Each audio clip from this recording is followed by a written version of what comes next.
dans cette idée de biorégion et dans le mouvement biorégionaliste tel qu'il a été porté historiquement, c'est le fait de repenser nos situations, au sens premier du terme, le fait d'être situé quelque part, pas uniquement sur la base des critères culturels, sur un culturalisme, le drapeau, la langue, la région, les vêtements. Mon grand-père habitait ici, je caricature un peu, mais c'est quand même un peu à ça qu'on assiste aussi dans beaucoup de discours qui plus est aujourd'hui. Mais cette fois-ci, de se situer et de défendre une situation, un situationnisme, une posture située, et même une préservation de la situation, au regard du fait qu'on peut faire communauté en défendant les moyens de cultiver à cet endroit-là, ou le fait d'habiter en bord de mer. Et qu'est-ce que c'est habiter en bord de mer?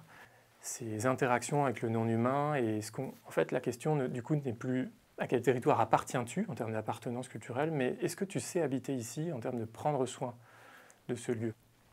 C'est deux choses à la fois, ce concept de biorégion. C'est à la fois, pour le dire comme ça, la carte et le récit. C'est-à-dire qu'en même temps, c'est effectivement une tentative de décrire la biosphère comme un ensemble de biorégions. Deuxième point, c'est des récits, c'est des choses qu'on se raconte. C'est des choses qu'on se raconte, l'endroit dans lequel on réhabite, c'est aussi un imaginaire, une carte mentale, qui fait à la fois un récit individuel, dans lequel on peut se reconnaître en tant que personne, mais aussi un récit communautaire, collectif, dans lequel on peut faire groupe, on peut faire consensus, on peut trouver des modalités partagées d'action à cet endroit, à ce moment, sur tel sujet. Et ce qui ne veut pas dire un repli sur la communauté, mais ce qui veut dire une possibilité d'action collective sur la base de critères qui ne sont plus que culturels, mais aussi naturels.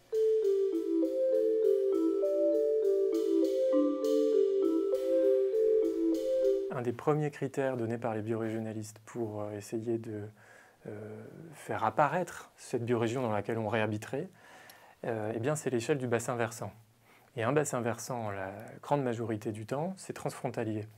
Et donc penser en termes de bassin versant, évidemment, ça a du sens parce que la solidarité de bassin versant, elle est incontournable. Si vous polluez en amont, vous avez de la pollution en aval. Si vous mettez un barrage en amont, vous n'avez plus le limon en aval. Si vous pêchez trop de poissons d'un côté, vous n'en avez plus l'autre, etc.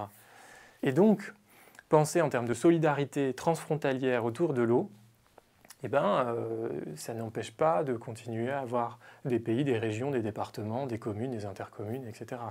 Ça rajoute juste un niveau de plus, un niveau un peu différent, comme il y a aussi l'Europe, comme il y a aussi des ONG, et qui vient confronter les autres niveaux. C'est sûr que dans tous les cas, c'est une vision décentralisatrice, c'est-à-dire qu'on essaye quand même de réduire l'échelle de gouvernance. C'est une vision à minima participative, que ce soit de l'extrême gauche ou de l'anarchisme. C'est quand même l'idée qu'on ne fera pas l'écologie contre les peuples.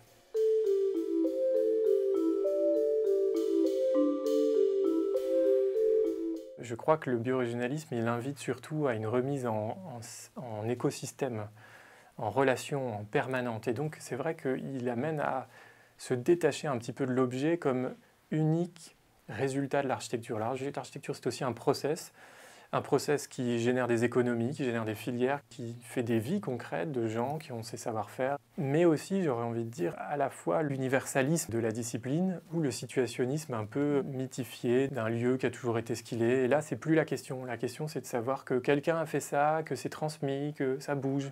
Finalement, c'est une mise en mouvement, quelque part, pour moi. C'est une valorisation d'un écosystème territorial.